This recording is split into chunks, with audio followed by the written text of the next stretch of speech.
Hi, how are you? I was locked out of the house, so I peed in a bucket, and now I'm skinny dipping and plan to do some reading of this book that probably isn't PG or even PG-13. It's called Call Me By Your Name by André Aciman. I'm gonna miss working at Michael's. It was a lot of fun to be a part of the early morning stocking team. Also, I'm so tired, I could have fallen asleep in here. I had about 2 to 3 hours of sleep and then moved the boxes around. I know I'm lucky.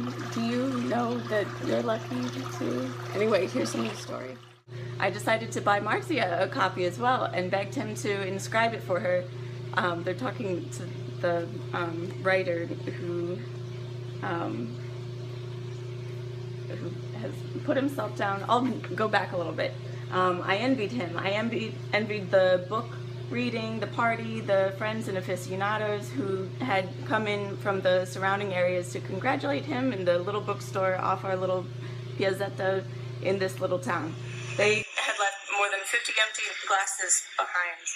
I envied him the privilege of putting himself down because he had said his book is pure junk. He should know because he wrote it. Would you inscribe a copy for me?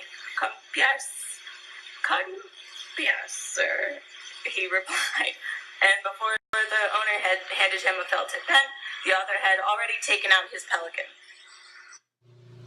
I'm not sure this book is for you, but he let the sentence trail into silence with a mix of utter humility tinted with the faintest suggestion of affected swagger, which translated into, "You asked me to sign it and I'm only too happy to play the part of the famous poet," which we both know I'm not. As we stood by the cashier watching the bookseller take forever to wrap each copy in a glossy yellow paper, to which he added a ribbon, and on the ribbon the store's silver seal sticker, I sidled up to her and, maybe because she simply stood there so close to me, kissed her behind the ear. She seemed to shudder but did not move. I kissed her again. Then, catching myself, I whispered, "Did it bother you?" "Of course not," she whispered back. Outside, she couldn't help herself. "Why did you buy me this book?"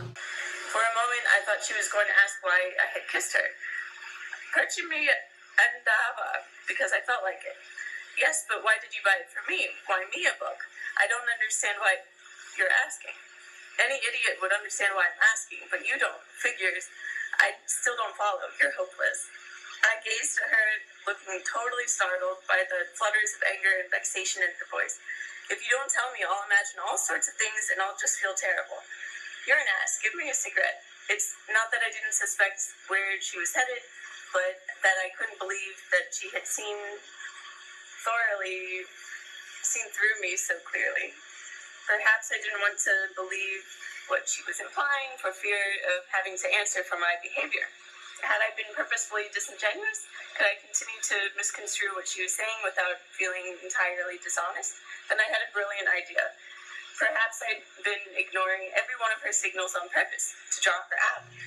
The shy and ineffectual call strategy. Only then, by a ricochet mechanism that totally surprised me, did it hit me. Had Oliver been doing the same with me? Intentionally ignoring me all the time, the better to draw me in? Wasn't this what he'd implied when he said he'd seen through my own attempts to ignore him? We left the bookstore and lit 2 cigarettes. A minute later, we heard a loud metallic rattle. The owner was lowering the steel shutter. "Do you really like to read that much?" she asked as we ambled our way casually in the dark towards the piazzetta. I looked at her as if she had asked me if I loved music, or bread, or salted butter, or ripe fruit in the summertime. "Don't get me wrong," she said, "I like to read too, but I don't tell anyone." At last, I thought, someone who speaks the truth. I asked her why she didn't tell anyone. I don't know. This was more her way of asking for time to think or to hedge before answering. People who read are hiders. They hide who they are. People who hide don't always like who they are.